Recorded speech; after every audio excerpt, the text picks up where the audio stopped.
Il y a un truc que je pense qui n'a pas été assez médiatisé, c'est ça. Nous, on a accepté Joël Alvarez. Quand on a pris Alvarez, les gens ils vont se dire, vous êtes fous. Alvarez, il a 20 finishes. C'est tout sauf un combat de relance. C'est l'un des combats les plus difficiles qu'on pouvait vous proposer. Nous, on l'a accepté parce qu'on s'est dit, on peut battre ce mec-là. Maintenant, Alvarez, il a abandonné. Je tiens à préciser, on a un adversaire qui est très sérieux, qui est très costaud samedi. Et la pire erreur qu'on puisse faire, ce serait... Yo, this is Dustin Poirier. Bienvenue à Fight Mind. Bienvenue sur Fight Mind.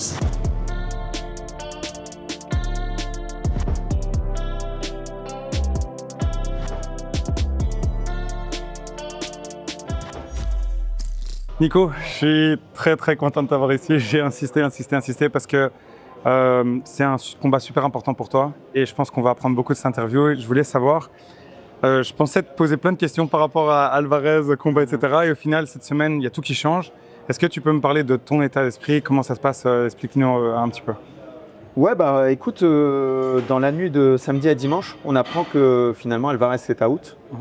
Et donc à partir de là, forcément plein de choses qui passent par la tête. Comment on va s'organiser? Est-ce qu'on doit partir? Est-ce qu'on ne doit pas partir? Qui est-ce qu'ils vont nous proposer? Et puis l'UFC nous lance ce mot de dire partez. Et puis on va essayer de vous trouver un adversaire sur place.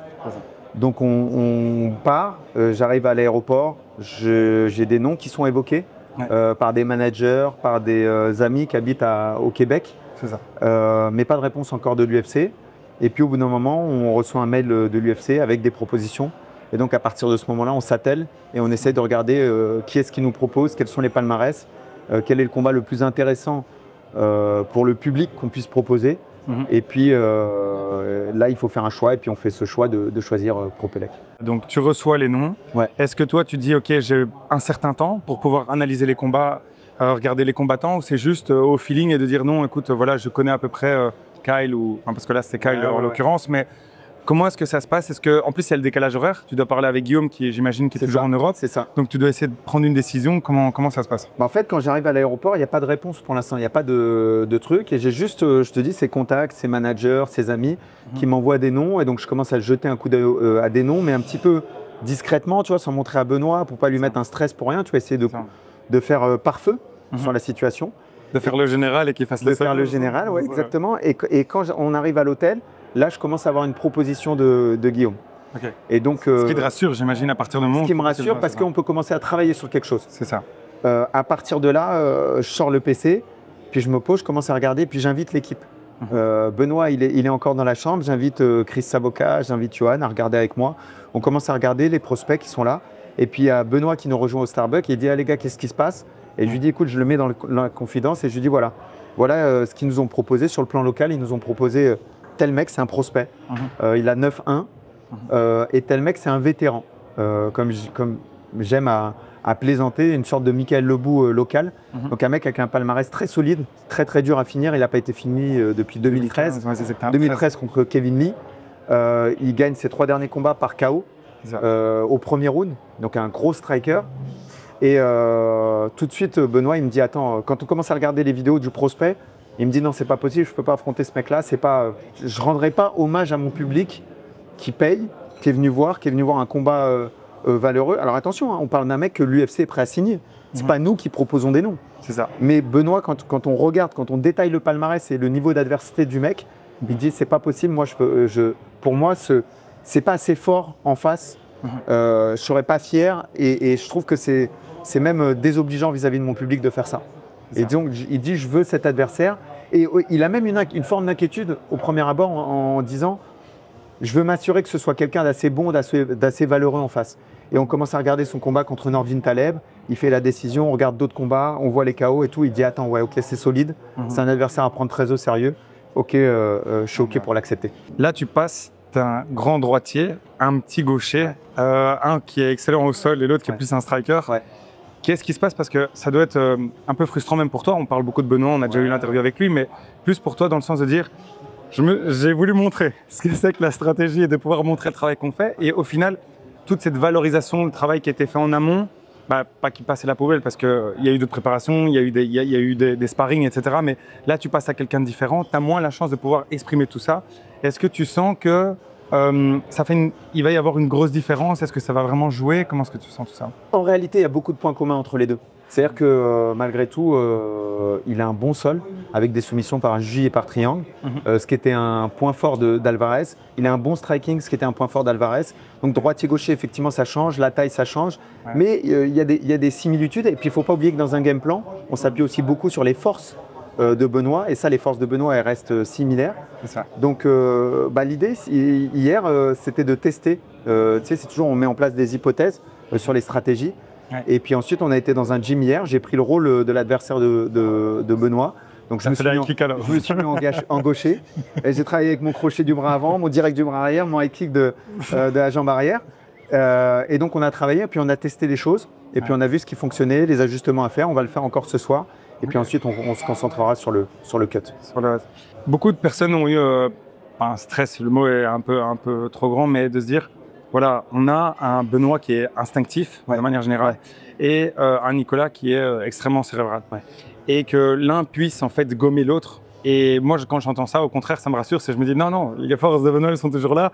Ce qui me rend plus serein en fait, c'est pas de dire bon, on avait préparé quelque chose. Enfin, je vais exagérer, mais l'infighting pour pouvoir gérer Joël et que maintenant on sait pas trop ce qui va se passer. Donc ça me rassure. Est-ce que si je peux rebondir dessus, beaucoup des choix et des orientations stratégiques qui ont été faits sur Benoît pendant le camp d'entraînement, elles ont été faites sur Benoît. C'est ça. C'est-à-dire qu'il y avait des choix qu'il faisait, que ce soit pendant les combats ou les sparring, qui pour moi n'étaient pas optimales. Encore une fois, quand on parle de statistiques et de vers où ça te mène, il y avait des choix qui lui coûtaient de l'énergie, qui l'amenaient pas forcément vers des finalisations. C'est ça. Et ces choix-là, j'ai souhaité les régler pour que ils soient plus décisifs, plus tranchants. C'est ça. Et si tu veux, ces choix-là, c'est des choix qui ont été faits sur Benoît. Et donc, je suis assez content parce que tu sais, parfois tu passes un camp d'entraînement à travailler sur des choses. Et puis à la fin du camp, le puzzle, il n'est pas encore assemblé. Ça. Et il y a des choses que j'ai vues sur la fin du camp où je me suis dit, ça y est, Benoît, il a incorporé ça. Alors attention, parce qu'avec le stress du combat, parfois tu repars dans tes vieux travers. C'est ça. Mais j'ai l'impression qu'il y a des choix qui va faire comme on les a travaillés à l'entraînement.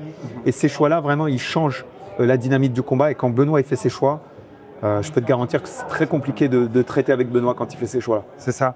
Il nous a dit que moi, un des éléments qui me faisait le plus peur aussi, c'était il est passé par énormément de difficultés. Avec son passé de combattant dans l'armée, on sait qu'il y a une discipline, une rigueur, il est passé par plusieurs choses donc qui sont assez positives, en tout cas pour tout le cycle dans lequel il passe. Mais ce qui me faisait peur, c'était de me dire, ok, comment est-ce que tu fais lorsque dans ta tête, tu te dis, ok, je vais prendre Dustin, après je vais prendre Islam et je vais plier tout le monde, Dustin pour moi, petite parenthèse par rapport à Dustin, j'étais là quand j'interviewais et j'ai senti de la faiblesse. J'ai senti que c'était un autre Benoît. J'ai même arrêté l'interview avant parce que je disais, ouais, je sens que je le dérange quasi, je sens qu'il n'est pas bien. Donc je l'ai dit et totalement raison, je ne sais même pas comment est-ce qu'il a fait ce premier round.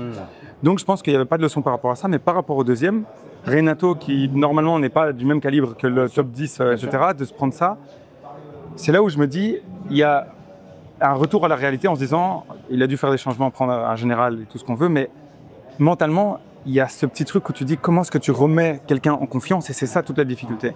Je lui ai posé la question en off et il me disait en fait, Nico, ce qu'il a réussi à faire avec moi, c'est de me proposer des sparring où je me sentais le plus à l'aise avec des personnes comme Nassour, où j'ai réalisé que j'arrivais à faire certaines choses à des moments difficiles pendant un certain temps qu'au début je n'arrivais pas à faire et qui m'ont redonné la confiance en moi. Est-ce que c'était quelque chose que tu avais planifié? Parce que comment est-ce que tu n'as jamais été dans cette situation d'avoir quelqu'un qui passe par un moment si compliqué avec tellement de pression, etc. Et il ne faut pas oublier que la confiance, elle est contexte spécifique.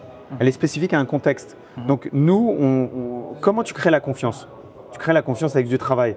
C'est-à-dire que comment je suis confiant quand je vais passer mon bac, j'ai tellement préparé mon bac que le jour du bac, je suis confiant. Donc le meilleur moyen pour nous de travailler sur la confiance, c'est de faire une préparation qui est optimale. Et dans ta préparation, il y a le numéro 1 mondial. Dans ta préparation, il y a Michael Lebout. Dans ta préparation, il y a Baki. Dans ta préparation, tu as des adversaires sur lesquels tu sais qu'en striking, c'est le plus haut niveau mondial. C'est Alexis Barbosa. Tu sais qu'en grappling, tu as sparé avec Pierre Manzo, qui est le numéro 1 français à son poids. Et donc, tu testes plein de choses et quand ça fonctionne contre des mecs qui sont forts, tu as la confiance de dire « je peux le faire contre du haut niveau ». Voilà comment on travaille sur la confiance. Et puis après, le jour du combat, c'est le jour du combat.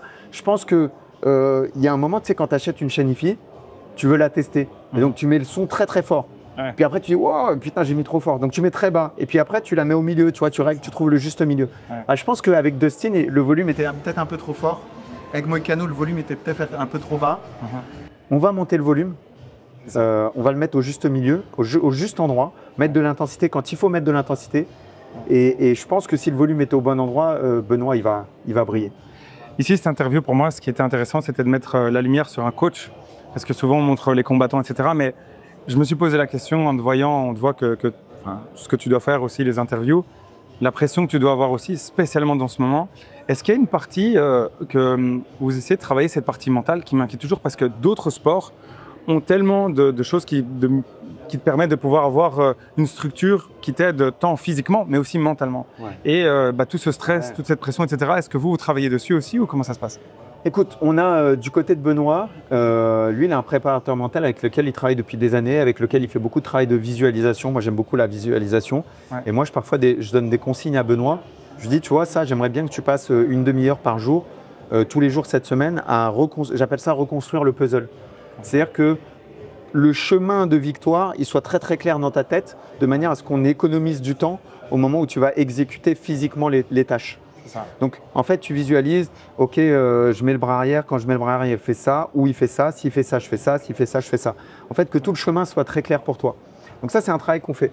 Après, le travail de pression, je pense que déjà, quand tu fais notre métier, que ce soit le métier de Benoît ou mon métier de coach, il faut être relativement averse au stress. Si tu es quelqu'un de trop stressé, tu peux pas. Ouais. Et moi, une des solutions que j'ai trouvées pour minimiser le niveau de stress que j'ai, c'est de ne pas partager les informations que j'ai avec des amis ou des proches qui sont stressés. Ah, c'est ça. Parce que quand je partage ces infos, en fait, eux deviennent stressés et eux me contaminent leur stress. Ah, et en fait, quand je ne partage pas les infos, moi, comme j'encaisse bien ce truc-là, ça va, je passe une bonne journée avec... il y a des infos, factuellement, je suis très stoïque, je suis quelqu'un de très stoïque. Donc, factuellement, qu'est-ce que je peux faire de l'info? Si je peux rien en faire, je vais attendre. Qu'est-ce qui est entre tes mains? Qu'est-ce qui est entre mes mains? Qu'est-ce qui n'est pas entre mes mains? Tu vois, s'il y a une annulation, ok, est-ce qu'on doit partir? Est-ce qu'on ne doit pas partir? Tous les billets sont payés, l'hôtel est réservé. Ne pas partir nous coûte plus que de partir.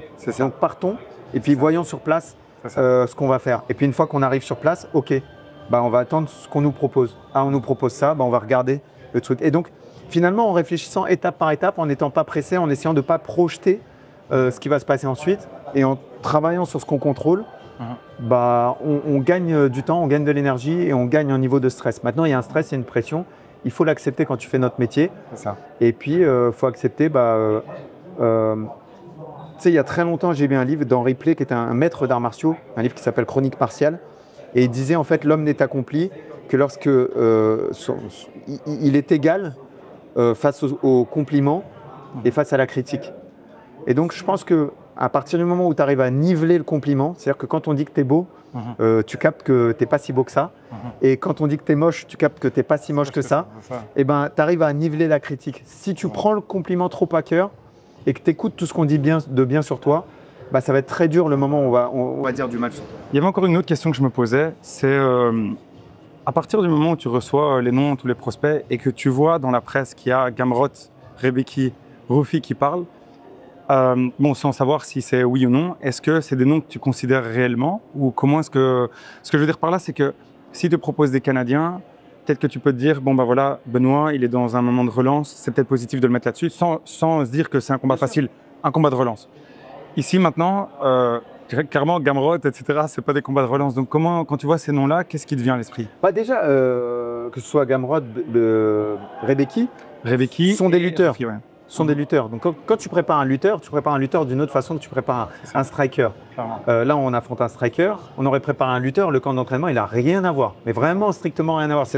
Tout le camp d'entraînement, Benoît, il l'a fait avec des strikers. Si demain, on prépare un lutteur, on a des très bons lutteurs à la salle. Et on va préparer avec des lutteurs. Donc déjà, la préparation, elle n'a rien à voir. La deuxième chose qu'il faut penser, c'est que, est-ce que Prepolek, est-ce qu'il a fait un call-out de Benoît? Est-ce qu'il a fait un call-out? Il n'a pas fait de call-out. Mais pourtant, lui, il a le contrat UFC. Donc quand tu fais un call-out, est-ce que tu as le contrat UFC ou est-ce que tu n'as pas le contrat UFC? Tu as la proposition de l'UFC ou tu n'as pas la proposition UFC? Parce que si tu fais un call-out, si tu as besoin d'utiliser les médias, c'est qu'on t'a pas fait la proposition. Est-ce qu'on t'a fait la proposition? Je ne pense pas. Donc, la réalité du terrain, la réalité des coulisses, c'est que l'UFC fait des propositions à qui il souhaite faire des propositions. Et quand on utilise le chemin des médias, souvent, c'est qu'on n'a pas reçu la proposition. Ok, ça c'est une bonne chose à retenir. C'est ça la réalité. C'est ça. Tu vois, quand tu fais un call-out, pourquoi tu fais le call-out? Parce que si tu as le contrat devant toi, tu as juste à le signer. Tu n'as pas besoin de call-out qui que ce soit. Ouais, c'est ça. Donc après, Gamrot et l'autre, ce sont des adversaires qui sont très valeureux, qui sont très forts. Je pense que Benoît, il a toutes les armes pour les battre. Je pense, malgré tout, qu'il faut les préparer très sérieusement. Est-ce que j'aurais accepté ces combats à une semaine? Parce que, bon, maintenant, si je me fais l'avocat du diable, voilà. je peux aussi me dire, bon, bah, Gamrot, il n'a pas vraiment préparé ni un striker, ni un grappler. Enfin, peut-être qu'il est aussi mais son style est toujours similaire. Ouais. C'est-à-dire que quelle que soit la personne qui l'affronte, il faut toujours la même chose, c'est vrai, c'est vrai. Benoît, il va avoir un style qui va changer selon s'il affronte un striker ou un grappler, notamment sur la partie défense de takedown qui va être différente. C'est sûr. Pour Ruffy, là, du coup, c'est plus un striker. Bon, Ruffy, ouais, pareil, je le mets dans le même truc, Ruffy. Voilà, on n'a pas reçu de proposition de Ruffy, quoi. C'est ça. Tu vois? Ok. Et est-ce qu'on l'aurait accepté? Je ne sais pas si on l'aurait accepté. C'est ça, parce qu'il y a un moment, il ne faut pas oublier, nous, on a accepté Joël Alvarez. Ça, c'est ce qu'on a. Et vous êtes venu, vous étiez là, c'est sûr. Voilà, il y a un truc que je pense qui n'a pas été assez médiatisé, c'est ça. Nous, on a accepté Joël Alvarez. Quand on a pris Alvarez, les gens ils vont dire, vous êtes fous.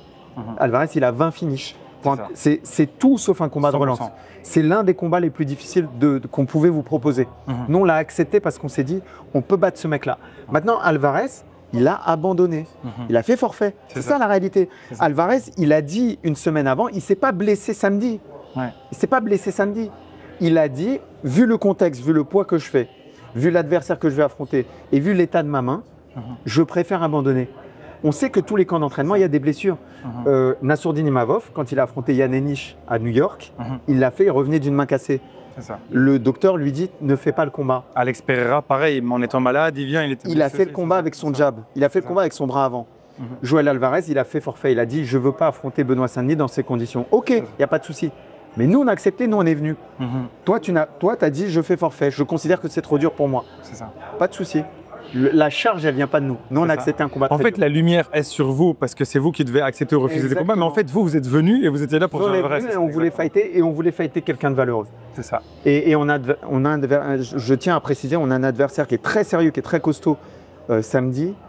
Et la pire erreur qu'on puisse faire, ce serait de le sous-estimer. C'est ça. Est-ce que, c'est une des dernières choses que je voulais te demander, c'est une des peurs que j'ai, c'est justement quand on se dit, bon, on allait combattre quelque chose qui était vraiment très compliqué, et là maintenant on se retrouve avec quelqu'un qui est très bon jusqu'à présent au niveau régional, qui allait faire un combat là maintenant, donc qui est sur 3 finishes, etc. On ne dit pas du tout que c'est un plombier. Est-ce que, à partir du moment où tu dis, bon, il arrive, il n'a rien à perdre, il revient à l'UFC, il n'a rien à perdre, comment est-ce que tu dis... Comment est-ce que tu respectes ce combattant-là? C'est juste en te préparant, en analysant, en faisant quoi? Parce que peut-être que Benoît peut relâcher un petit peu la pression en se disant, bon, c'est plus Joël Alvarez, c'est cette personne-là. Comment est-ce que tu le maintiens là-dedans? C'est simple, on respecte toutes ses armes. Je répète, il a 3 KO sur ses 3 derniers combats. 3 KO, premier round. C'est ça. Donc c'est-à-dire que quand on va l'affronter, on va être extrêmement méfiant et vigilant sur son striking. C'est ça. Très vigilant. Parce qu'il est très fort.